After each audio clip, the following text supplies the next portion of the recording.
നമസ്കാരം. ഗൾഫ് മേഖലയിൽ നിലനിൽക്കുന്ന സംഘർഷാവസ്ഥകൾക്കിടയിൽ ബഹ്റൈനിൽ നിന്നുള്ള നിർണായകമായ ഒരു വാർത്തയാണിപ്പോൾ പുറത്തുവരുന്നത്. ബഹ്റൈന് നേരെ ഇറാൻ നടത്തിയ മിസൈൽ ഡ്രോൺ ആക്രമണങ്ങളെ അനുകൂലിക്കുകയും അവ ആഘോഷപൂർവ്വം സോഷ്യൽ മീഡിയയിൽ പ്രചരിപ്പിക്കുകയും ചെയ്ത 6 വിദേശ പൗരന്മാരെ ബഹ്റൈൻ ആഭ്യന്തര മന്ത്രാലയം അറസ്റ്റ് ചെയ്തിരിക്കുകയാണ്. 5 പാകിസ്ഥാൻ സ്വദേശികളും 1 ബംഗ്ലാദേശ് സ്വദേശിയുമാണ് പിടിയിലായതെന്നാണ് അധികൃതർ സ്ഥിരീകരിക്കുന്നത്.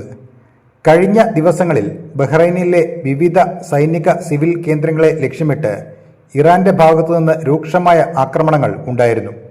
ഈ ആക്രമണങ്ങളുടെ ദൃശ്യങ്ങൾ മൊബൈൽ ഫോണിൽ പകർത്തിയ പ്രതികൾ അവ സോഷ്യൽ മീഡിയ വഴി വ്യാപകമായി പ്രചരിപ്പിക്കുകയായിരുന്നു. കേവലം ദൃശ്യങ്ങൾ പങ്കുവെക്കുക മാത്രമല്ല, ഇറാന്റെ നടപടിയെ പ്രകീർത്തിക്കുകയും രാജ്യത്തിന്റെ സുരക്ഷയെ അവഹേളിക്കുന്ന തരത്തിലുള്ള അടിക്കുറിപ്പുകൾ നൽകുകയും ചെയ്തു എന്നതാണ് ഇവർക്കെതിരെയുള്ള പ്രധാന കുറ്റം. ബഹ്റൈന്റെ ആന്റി സൈബർ ക്രൈം ഡയറക്ടറേറ്റ് നടത്തിയ നിരീക്ഷണത്തിലാണ് ഈ നിയമലംഘനങ്ങൾ കണ്ടെത്തിയത്.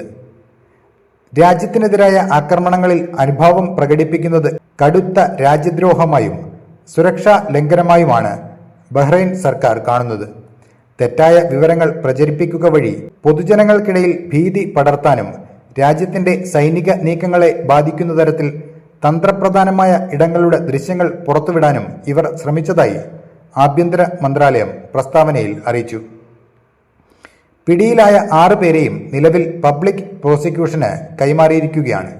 സൈബർ നിയമങ്ങൾക്കും സുരക്ഷാ നിയമങ്ങൾക്കും അനുസൃതമായി ഇവർക്കെതിരെ കർശന നടപടികൾ ഉണ്ടാകുമെന്നുറപ്പാണ്.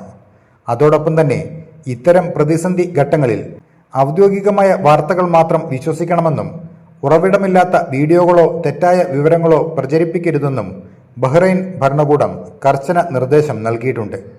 രാജ്യത്തിന്റെ അഖണ്ഡതയെ ചോദ്യം ചെയ്യുന്ന ഇത്തരം പ്രവർത്തനങ്ങളിൽ ഏർപ്പെടുന്നവർ ഏത് രാജ്യക്കാരായാലും നിയമത്തിന് മുന്നിൽ വൻ വില നൽകേണ്ടി വരുമെന്ന ശക്തമായ മുന്നറിയിപ്പാണ് ഇതിലൂടെ അധികൃതർ നൽകുന്നത്.